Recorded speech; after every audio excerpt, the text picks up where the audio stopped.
मैं कोई आपका खिलौना नहीं हूं, ये शब्द अजीत पवार के लिए छगन भुजबल ने की।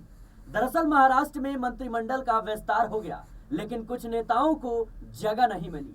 इसके बाद से लगातार एकनाथ शिंदे हो या फिर अजीत पवार, दोनों ही दलों के नेता लगातार बगावती तेवर दिखा रहे हैं। ऐसे में एनसीपी के सबसे दिग्गज नेता छगन भुजबल, जो कहीं ना कहीं अजीत पवार के सबसे करीबी माने जाते हैं, उन्होंने बगावती तेवर शुरू कर दिए हैं और मामला इतना बढ़ गया है कि अब खबरों के मुताबिक कि शरद पवार से उनकी बैठक होने जा रही है। तो क्या छगन भुजबल अब अजीत पवार के विधायकों को लेकर शरद पवार के साथ फिर से दोबारा मिल जाएंगे?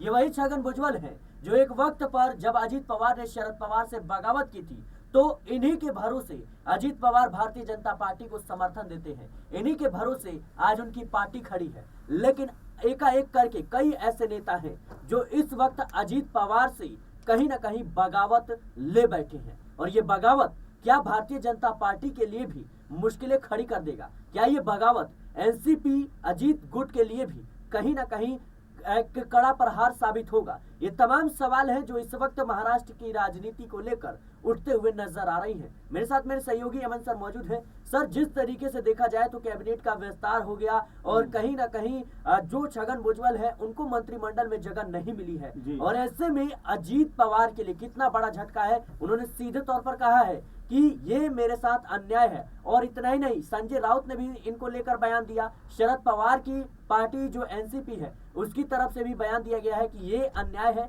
मराठा और ओबीसी को बांटने का काम अजीत पवार ने किया, लेकिन आज उन्हीं को पीछे धकेल दिया। कैसे देख रहे हैं? देखिए, पहली बात तो छगन भुजबल एक बड़े नेता हैं और जाहिर बात है कि उनका जिस तरह से नजरअंदाज किया गया, उनको जिस तरह से कह सकते किनारे कर दिया गया है, वो अपने आप में कई तरह के सवाल खड़े करता है। क्योंकि छगन भुजबल उन नेताओं में थे कि अजीत पवार के साथ में कह सकते उनके कहने पर तुरंत उनके साथ चले आए थे। लेकिन अब अगर उनके साथ में यह अन्याय होगा तो जाहिर बात है कि वो अपनी जुबान को खामोश नहीं रखेंगे। बड़े कद के नेता माने जाते हैं, बड़ा रसूख उनका है, और ऐसे में अगर उनको जो है कोई भी मंत्री पद नहीं दिया गया तो जाहिर बात है कि उनका गुस्सा कहने के निकल के सामने आएगा। और अब चूंकि इतने दिन बीत गए हैं और उनको पता है कि अब उनका नंबर नहीं आएगा, तो उन्होंने स्पष्ट तौर पर कहें तो एक बागी का सुर जो है वो अपना लिया है। कह रहे हैं कि मैं कोई खिलौना नहीं हूँ। अपने आप में देखिए कि जो छोटा बच्चा होता है उससे हम खिलौने के लिए कहीं ना कहीं कंपेयर करते हुए नजर आते हैं, लेकिन छगन भुजबल ने जिस तरह से अपने लिए खिलौने के शब्द का इस्तेमाल किया, यानी कि उनका दिल कहीं ना कहीं बहुत ज्यादा भरा हुआ है, टूटा हुआ है। और जो एक शब्द आपने प्रयोग किया कि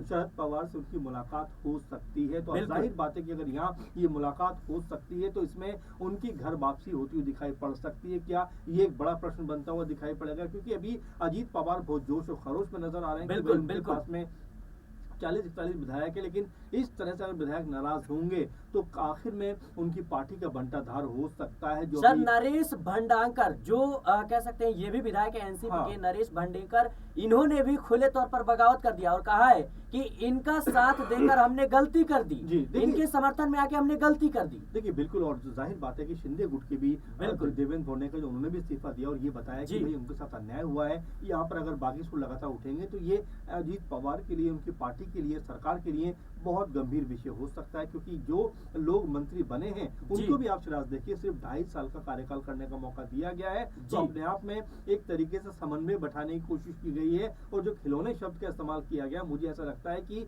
देवेंद्र फडणवीस सरकार के अंदर अब मंत्रियों के साथ भी खिलवाड़ किया जा रहा है, क्योंकि 5 साल किसी को भी कार्यकाल में जाने का मौका नहीं मिलेगा। लेकिन सबसे बड़ा प्रश्न ये उठता है कि अगर अजीत पवार खेमा या शिंदे खेमे के लोग अगर इससे नाराज होंगे तो यहाँ पर सरकार जो है उसका 5 साल का चलना बहुत मुश्किल होता हुआ नजर आएगा। सर, एक महत्वपूर्ण बात, जिस तरीके से 39 मंत्रियों ने शपथ ली, उसके बाद उप मुख्यमंत्री और मुख्यमंत्री को मिलाकर पूरे कैबिनेट में 42 हो जाते हैं, और जो पूरा कह सकते हैं कि कोटा है उसके मुताबिक 43 मंत्री शपथ ले सकते हैं। वो एक सीट खाली रखना, और अजीत पवार का और एकनाथ शिंदे का ये कहना कि जो भी मंत्री बनाए गए हैं ये सिर्फ 2.5 साल के लिए है, 5 साल पूरे नहीं होंगे। कैसे देख रहे हैं आप? क्योंकि क्या अजीत पवार के मन में ये इस बात का डर है कि भारतीय जनता पार्टी पद का लालच देकर किसी ऐसे विधायक को अपने साथ ले लेगी, एक किसी ऐसे बड़े चेहरे को अपने साथ शामिल कर लेगी जो कहीं ना कहीं 5 से 6 विधायक लेकर आए और सरकार पूरी तरीके से बहुमत की बन जाए? देखिए, पहली बात तो यह है कि जिस तरह से बीजेपी के अंदर ये खलबलाहट है कि भाई